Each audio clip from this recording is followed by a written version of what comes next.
Hey guys, I'm Fallen, and in today's video I will teach you how to make a simple YAML file reader. For people who don't know what a YAML file is, it's basically a very simple text file, human readable. You have your key and you have your value. So this will be a string, this will be a boolean, this will be an integer, this as well. This will be a simple array which you can have like this, or with tabs. This both is accepted as a list, and also floats. And I will teach you how to make a small parser that you can use inside of Godot. This is part of my Godot code snippets bundle. If you get this bundle, you also get access to my data manager, GitHub workflows, audio spectrum, and the screenshot handler. This script will be added to this list. And of course, for my Ko-fi supporters, this is completely free. You can just download this code snippets bundle from the Ko-fi shop. Inside of this Ko-fi shop, members have free access to my Discord bots, Godot code snippets, some Japanese studying things if you're into that. Also my GD extension for video playback in Godot, and basically 2 scripts that are already part of the Godot code snippets bundle. But anyway, let's start. So I have this scene, this simple YAML screen. What this basically does is it creates YAML data dictionary from the simple yaml.read. Then I pass a file, and then I print the YAML data. We still have to make this class. This is just in preparation. We also have the test data. We also have this very simple YAML file that we will try to read. One thing that I will do is first delete the list, because we will implement that as the last part, else it will cause issues. Let's save that. And then in Godot, we create a new script. I will call this simple YAML. Then let's open this in the editor of choice. And I will first delete the extends node line and make this into class name. And I will call this simple YAML. So inside of this class, what do we need to do? Well, we need static functions. So static functions. We need to read the data of a YAML file. We need to parse the value in the correct format, in the correct type. And then we also need to parse lists, which I find kind of an important one. And the function should return basically a dictionary. So let's get to coding. So first let's create a static function called read. This will need a path as a variable, which is a string, and it should return a dictionary. Instead of here, let's create a var data, which is a dictionary, and let's already return the data. So we will need 2 extra functions. So we need to parse the value in the correct type. So we will make this into a function, and we need a function to parse list correctly into an array. So for that, we will need a static func parse value. This will be given a value which will be of probably string, and it will return a variance. Let's just return 0 for now to not have any errors. And we will also need a static function parse lists, which will need a file access and more information about why we need a file access object as an argument later on. And it will return an array. So next up in our read function, what do we need to do? We need to first check if file is valid. After that, go through all lines of the YAML file. And then we basically return the value. So not too much. In the parse value, this will also be a rather simple function. Basically, if it's a string, we can just return value. And for parse list, let's also quickly set this to return an array. But first, let's check if the file is valid. So var file is a file access. For this, we need file access.open. We pass the path, and this will be a read flag. Now, we also need to make certain that the file actually exists. So let's create a quick check. If file access.file exists, we pass the path. If it does not exist, then we return data and print an error. Voila. Then let's copy this, because we need another check. If path.ends_with.yaml. If it does not end with YAML, no valid YAML file. At path. So for here, we check if the file is actually valid or not. So this can be gone. Of course, open arrows can also exist. So we should also check for that. If file access.get open arrow. This is a static function. It just takes the last file access open instance and returns that error code, returns the result of the last open call. If this happens, we print an error. First, file couldn't open at path, and we also print the error. The reason why I have the /t is so this will actually be replaced by a tab to make the log here a little bit easier to read. And now we need to go through all the lines of the YAML file. This can be done quite easily. We just need to create a while loop, while file.eof reached, while we have not reached the end of file, eof end of file. We go through every single line. So we first get the line, which is a string, and that's file.getLine. So this will take the next line. Because we just opened the file, the seek header, the cursor will be at the complete top of the file. And with getLine, we will always move down each line every single time when we call this function. And we also want to strip the edges just in case. This will just make certain that if there is a tab in front or like white spaces in front, it will basically remove this, and also in the back. It's just a method to clean up the string that we get from the file. Okay, so now if the line is basically empty, then we should skip. Also, if the line begins with a hashtag, then it's basically a kind of comment. So we don't need to do anything here, so we just continue. And I should probably put an R here.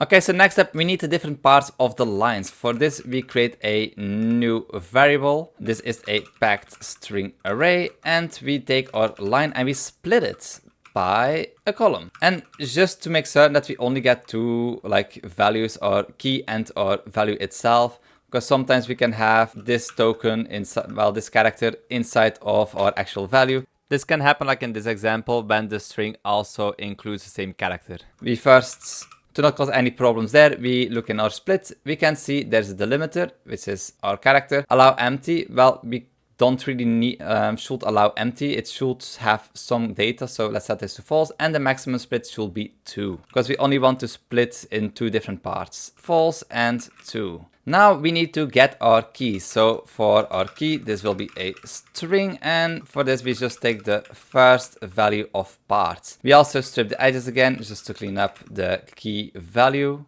And next up, we need to check if it's actually a key value pair or a list. So if it's a key value pair, then parts should be of size 2. Else it's going to be a list, and for that we need to use parse list. Instead of here, we need to use parse value, and our parse value requires a value, so we pass in parts, and we take our second value.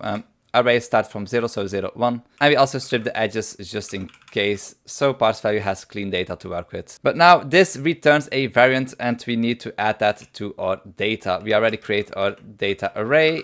This will be our key, and our key is equal the value of this. For our parse list, we need to do the exact same, but in here we need to pass our file. So we just pass file. And this is all that we need to do in this function. So this is basically our reading done.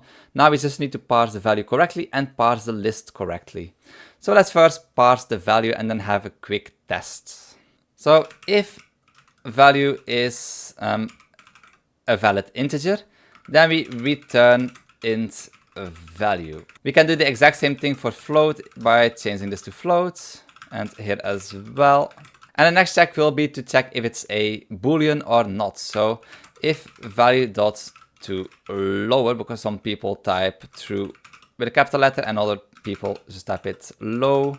So if value dot to lower is equal to true, then we just return true. And we can do the exact same thing for false and return false. Of course, we need our columns, and voila. This is basically going to return the value in the correct type. So it will become an int if it's an integer, it will become a float if it's a float, and it will become a bool if it's a bool. And otherwise we return the value as is, because it will most likely be a string. And let's have a quick look if this function actually works. So if I run this, it will return our title, which is my game, full screen. It's a boolean, so it returns true. Width is an integer and height is an integer, and volume is a float. But next up, if we go back to our example data, I also had the list. If I try to run this now, it will, well, basically do something very strange, which we don't need. So you need to check if the title, like the key, has something behind it or not. We already do this. If we take a look at our scripts, we can see if parse.size is not equal to, then we parse as a list. We can only have maximum 2, so it's or 2 or it's something lower or 0. So for this, first we need an array and let's pass this value already. We will also need to save the position because when going through file with getLine, it will keep moving the cursor. But if you take a look at this file, it will move the cursor, it will check like, oh wait, this is not a list item anymore. Okay, let's move to the next one and it will call getLine again. So this variable will be skipped. So this is something we need to take in mind for this. And for that, we just have a value called pref position.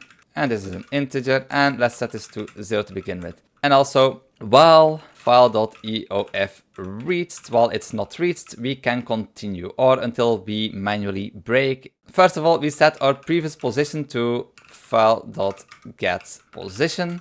And then we get the line. So var line, which is a string, and we just do file.getLine. To clean up this line, we also do strip edges. This helps especially if, like in this example, we have empty spaces here. And then we check if this line actually has, like, begins with the correct value, which is our line, like our minus and a space.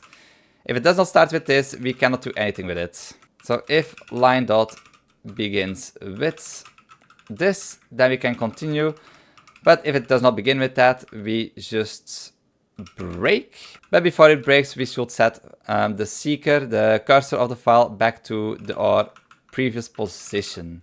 So we do seek and we pass in our previous position. So this will basically make certain that file will always be correct and that we break on time to not cause any problems with the next data lines. Next up, it's very simple. We take our lists, we append data, and we could do it as simple as line dot trim prefix, because we still need to remove the line, like the list item marker.